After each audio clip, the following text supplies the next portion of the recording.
Hey guys, and welcome to another episode of Inside the Den. Today we're going to take a look at Lineage 2. This has recently gone free to play. It's a 3D fantasy MMORPG. Let's get started. You can see we've got a few servers here.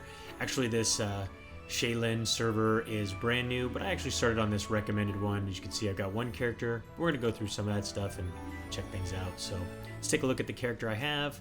Right now, you can see he's even wearing a nice little hat that I got from my the path to awakening, but we'll talk about that in a second.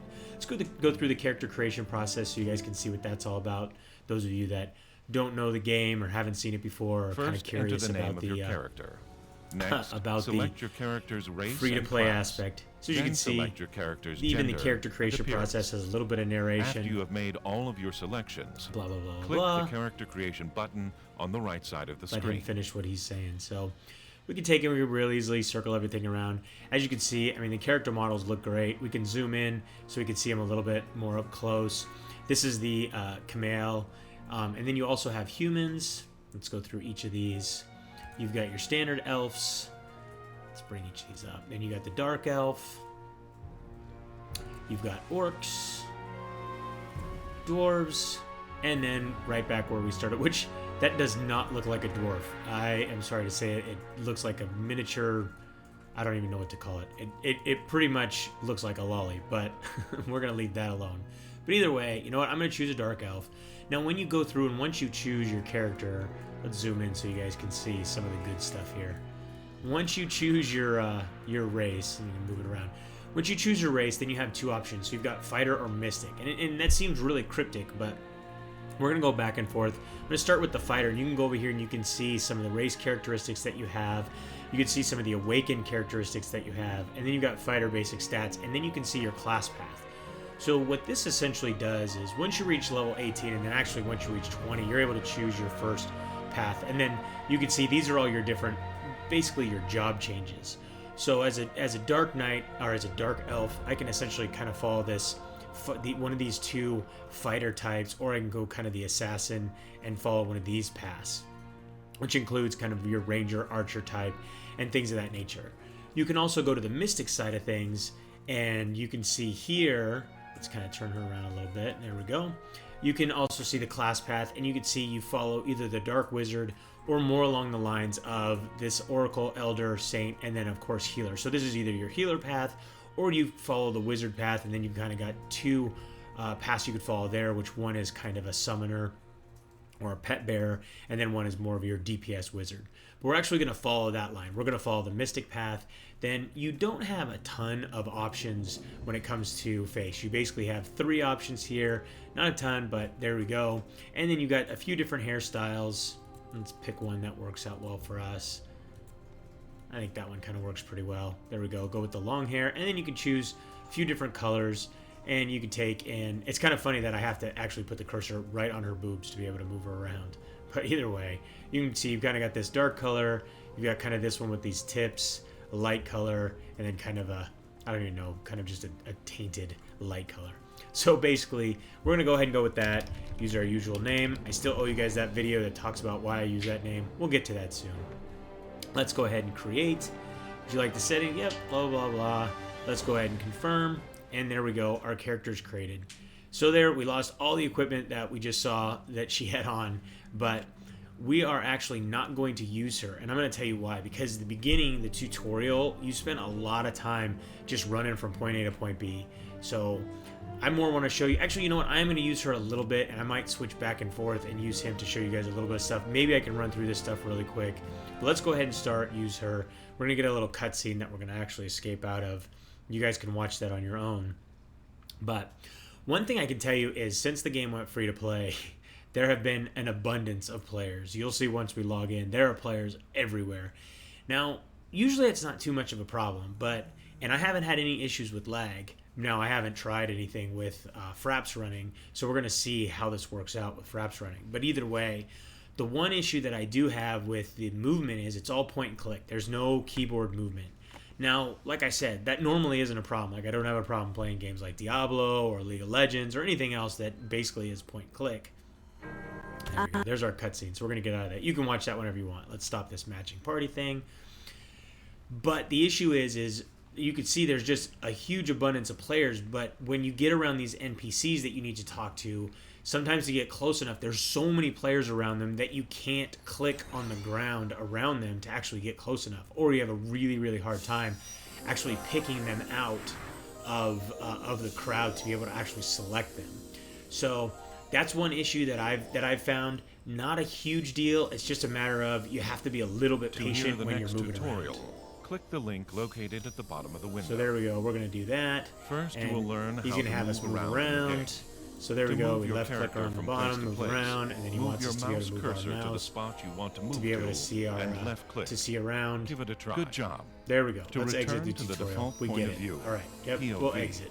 Which means viewing the same direction your character is A facing. question mark icon appears when there is something important you After should looking know. around, Click the use question this mark feature when to it This guy has appears a lot to to read the say. But either information. way, so this is the first NPC that we're going to talk to. You can see he's got the little glowing scroll above their head, Pantheon. So we need to talk to him. Now, if we don't have Pantheon selected, let's see if I can unselect Pantheon here for a second. What's really interesting about the way that this works is you actually have to select the NPC and then double click on them to talk on them. It's not just double click. So Now kind of try a little bit talking with quirky, a new but helper. not too big of a deal. So Follow let's pick up the direction quest of he the has for arrow us. above your character There we go. to Ask find what a newbie happened. helper near you. Ask where Once Theodore there, is. move your There we go. mouse There's our cursor map. over the newbie So we helper we'll and bring that left up in a click. second, show you guys that. Your But we also target's get this name will then appear gigantic beam with of two light blue coming out bubbles of us that surrounding gives us the general and your direction we cursor need to head will off in change to a chat to go icon. and find the next. Click the left mouse button again to begin the conversation. Yeah.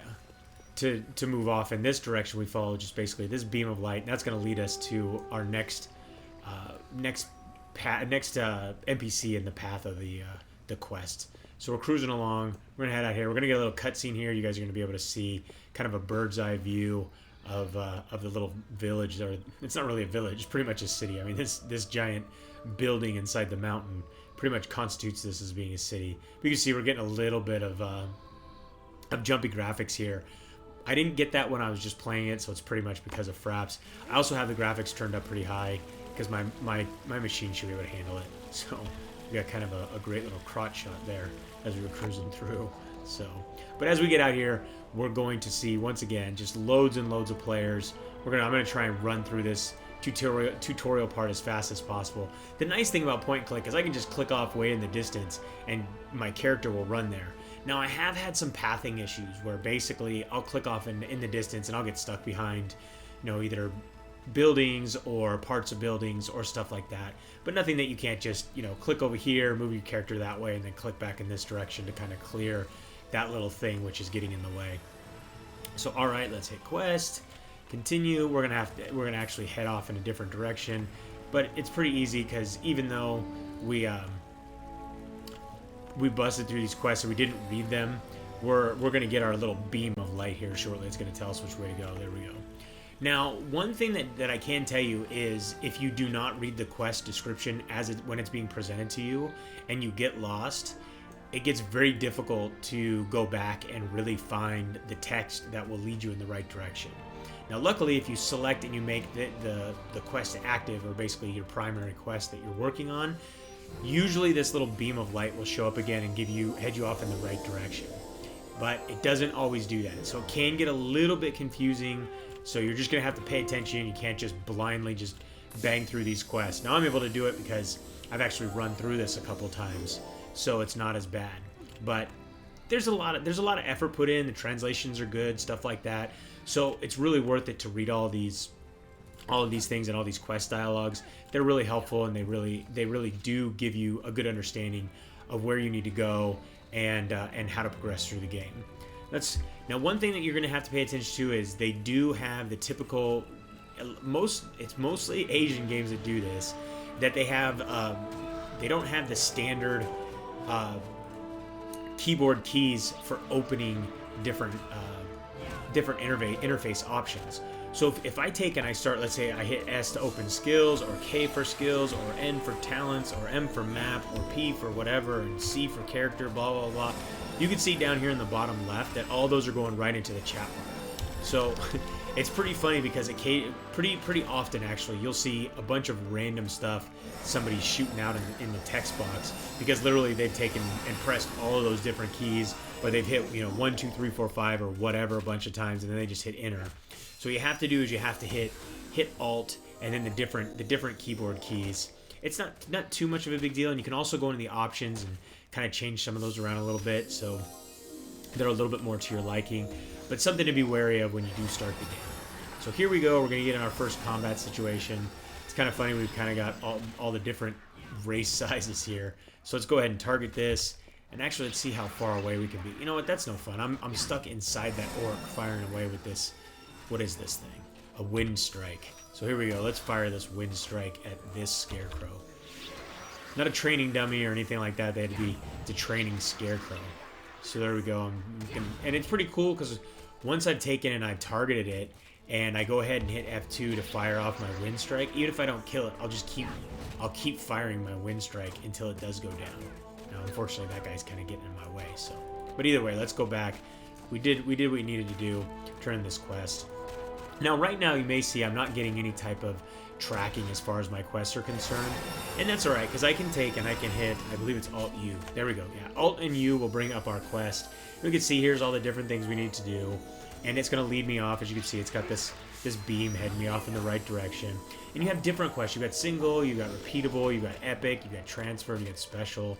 So you're going to get all kinds of different quests underneath these things. Now, one thing, even though I've gotten to the mid-20s with my other character, I haven't seen what I would consider an inundation of quests. So I'm not sitting there and having to sift through 15, 20 quests all at the same time. Now, granted, I haven't played like a ton, so I haven't seen all these quests pile up. I think I have maybe 4 or 5 or something like that. Now, when you first start the game, this is a nice little feature that the game is giving everybody. It's giving this newbie help. You can see he just threw all of these buffs on me. You can see what they do as I highlight over them real quick. So it's something to pretty much push you through the game relatively quickly. But it's nice because you can get those in pretty much any town or any area. So basically he gave me those and he wants me to go over here and take out one of these training dummies. So now that I have the buffs, let's see how much more damage, and there we go. I one-shotted that scarecrow, went down much faster. Now I can turn this quest in. Now what's nice is if I can get this guy, I can do these from pretty far away. So you can see I don't have to get too close. So that issue like I talked about with having to be able to click nice and close doesn't really become an issue if you can take and click on the NPC from a distance. So now he just did give us a bunch of weapons. Now what I can tell you is if you go to the game's website, as you progress through the game and you do get different levels, you're going to find that you follow this path of awakening, and as you reach certain level thresholds, I guess you could say, you can go there and you can claim different rewards for your characters. So it's really advantageous to do that because the rewards I believe you get when you're level 20 are actually a whole bunch of gear. So you want to really pay attention to that and use that. Well, I'm a magic user, so I definitely don't want to use all this stuff. So I want to equip the staff. There we go. We've got our little staff going on there. And now let me bring this back up real quick. So you highlight over, and normally when you highlight over an item, it's going to tell you all its attributes. But instead you have to left click on it one time and you'll be able to see all the different attributes. And then to bring up my character sheet, well, my character sheet's actually right there, so you need to pay attention. So there's the staff I just equipped, and then I can go through and I can see what this different one. This one has this Apprentice Adventure Bone Club, but that's a club. That's not what I want to use. I had this wand, so I'm obviously using one that's better. Now I can bring up the map here, which will lead us around, and on the map you'll see they do a good job of defining where different things are. So if you kind of get lost and you need to find the blacksmith, or you need to find the administrative office or the museum or stuff like that, you can go ahead and use that stuff. So it gets really advantageous to use your map. So let's pick up this quest, hit ready, and we're gonna cruise around the corner. There we go. We got our directional heading and take out. What do we need to take out? We need to go talk to this guy, and then we'll take out a bunch of creatures inside of this little cave that he's going to send us into. Now, let's see what else we have here.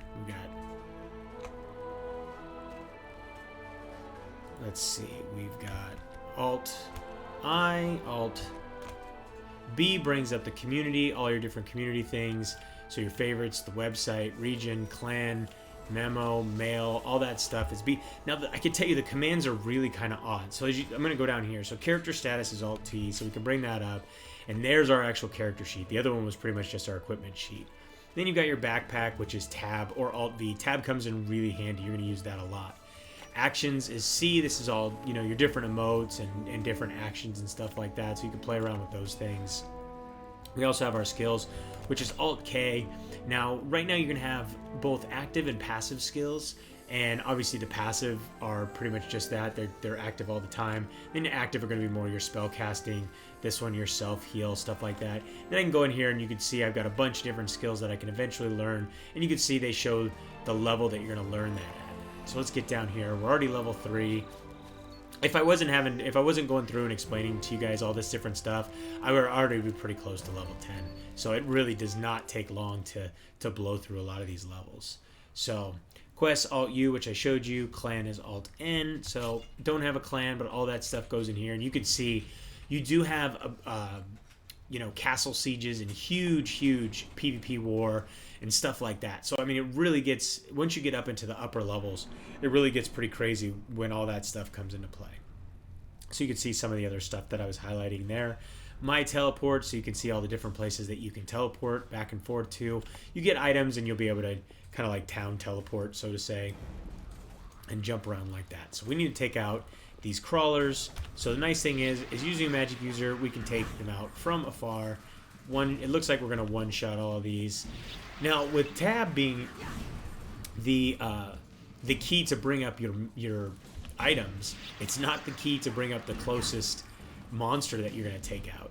So I haven't gone through and looked to see exactly what it is. So maybe one of you guys can tell us in the comments exactly what the key is to bring up the closest mob and be able to just automatically start attacking that way. Because I've actually run into that a bunch of times. I hit Tab trying to just target something and it doesn't do anything because it essentially just takes and brings up my equipment.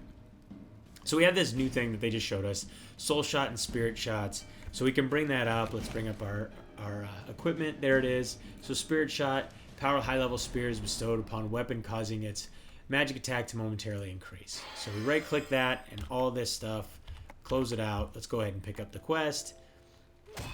Now get your Spirit Shots ready and fight with me. Alright, so pretty much he wants me to fight with him, but he's not going to do anything other than watch me cast away. Now you can see all this stuff is dropping on the ground, so I can quickly just tap F4 and that'll pick all that stuff up. An item. So there we go. And we get an awesome bit of narration about picking up items. So let's just go pick up all this stuff. But we have a bunch because we still have the stuff from the last guys that we took out. Now we got some guys here over in the distance. Let's take them out. And you can see as you're progressing through, you're going to be able to hit this and hit quest, hit that and bring up tutorial. And it's going to talk. If you ever kind of get lost, you can go into this tutorial and see what stuff is going on. I believe in here we've got, there we go, the tutorial guide. So if you ever get lost and you really need to find it, in your backpack, you're going to have the tutorial guide. So there we go. Did we take everybody out? I don't think so. I think we got one more over here somewhere. So let's see. There he is. So let's cruise over here and take this last one out. Blast away on him. You can see down here we're going to show how much damage and how much EXP bonus and then some skill points and stuff like that as I'm leveling up. So now here's one place where this beam kind of will trick you. So the beam is essentially leading to the guy outside, but to get outside I need to go talk to this guy. So this is where it comes in handy to go in here and read your quest dialogue, because right there it says speak with that guy to get out of here. So return back home and we're out of here. But as you guys can see, I mean, character wise, all the characters, let's get out of this little pile of guys there. Oh yeah, one other thing. So if you want to zoom in or out, it's the reverse of what you would think it is. Because zoom out, you scroll forward, zoom in, you can scroll back. You can probably change that in the options. But you can see from a character modeling standpoint, the models look great. As you equip different weapons and armor and stuff like that, you'll obviously have all that stuff show up on your character, and it gets to be really cool because you have a bunch of different options as you're progressing through the game, and a bunch of different items that you'll find and stuff like that. And obviously the game has quite a bunch of items, especially since the game has been out for, I believe it's like 7 years now. So they've definitely done a lot of updating, and it was one of those games that, it was time for it to go free to play. And as you can see, they're probably doing just fine because they have this huge influx of players. Sound-wise, you always have music playing, you always have good sound effects, stuff like that. Nothing that makes you feel like you're listening to sound effects or music from a game that you've already played or anything like that. So definitely very unique on the sound side of things. UI-wise, you can see everything is all around the screen and spread out nicely, so you don't have this cramped feeling. You feel like you get a nice big screen to look at where all the action is taking place. Progression-wise, you progress through and get to see some really interesting and cool monsters right out of the gate. Doesn't take long for you to start to see some really interesting and cool stuff. But overall, the game is really solid. I mean, I'd expect that from a game that was subscription based. It does show a little bit of its age with some of the graphics, you know, like the ground and stuff like that. These are dated, but I mean, you can see the buildings are definitely well put together, but they're still a little bit blocky. But you know, nothing that's going to really distract from your experience, especially if you have a lot of other friends who are playing the game or who have played the game for years and years, and you were just waiting for it to go free to play so you can jump in there. But guys, I am out of time. I hope you guys enjoyed today's trip inside the den. Don't forget to subscribe and keep yourself updated as each new episode is released. If you'd like to play or learn more about Lineage 2, you can read our full review at mmoden.com or just click the link in the description. Till next time, thanks for watching.